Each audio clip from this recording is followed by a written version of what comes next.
I was born and raised in a wonderful working class community of Boyle Heights, which is just east of Los Angeles.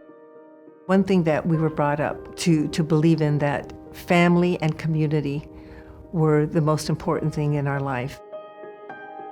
At a very early age, my father went into politics, and it really completely changed our lives.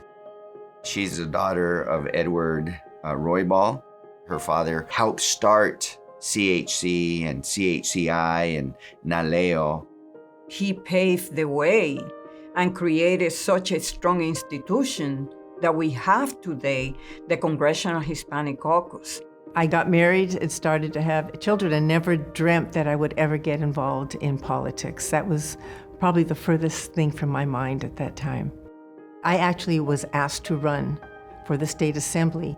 My name came up, and after I talked to my family and everyone, I decided that I would run. She's been a fierce advocate for people. That's why she went into the nonprofit world. That's why she ran for office. That's why she's doing what she's doing now. When I got to Washington, D.C., it was shocking to find out that for the most part, many of my colleagues had no idea what a Hispanic was or a Latina was. There was only 3 Latinas when I got there. We were only 3 out of 435 members. We needed to have representation. We needed to have a seat at the table. We made history together.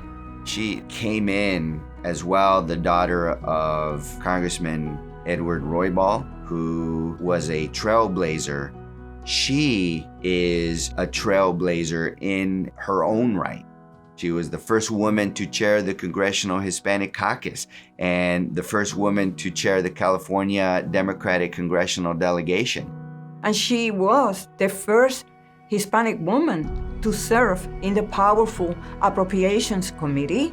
That's not to mention all the other amazing legislation and policy and funding that she's been able to provide to fight for social justice and equity and access to health care.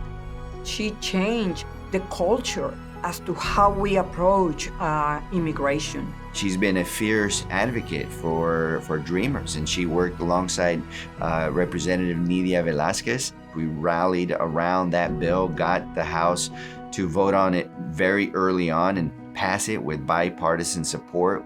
She demonstrated her love for her community, that deep commitment that a better life for the Latino community is possible. The community that I represent, you hear their stories, you hear their dreams, you hear their concerns, the pain they're experiencing, the hopes that they have for their children. It's those kinds of stories that really motivate me to be able to get up in the morning and just continue with the fight. She's incredibly effective without insulting people. Well, the influencer, of course, were my mother and my father. Her love for her family and her love for the country were a guiding force in her entire career.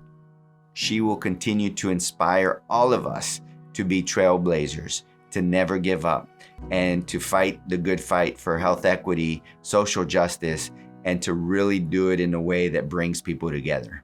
30 years advocating for children, for immigrants, for those most vulnerable among us. The halls of Congress will never be the same because of the presence of Lucille Roybal-Allard.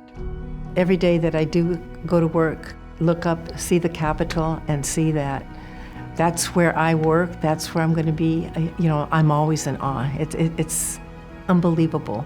And there are times I still can't believe that I'm there. I love her, and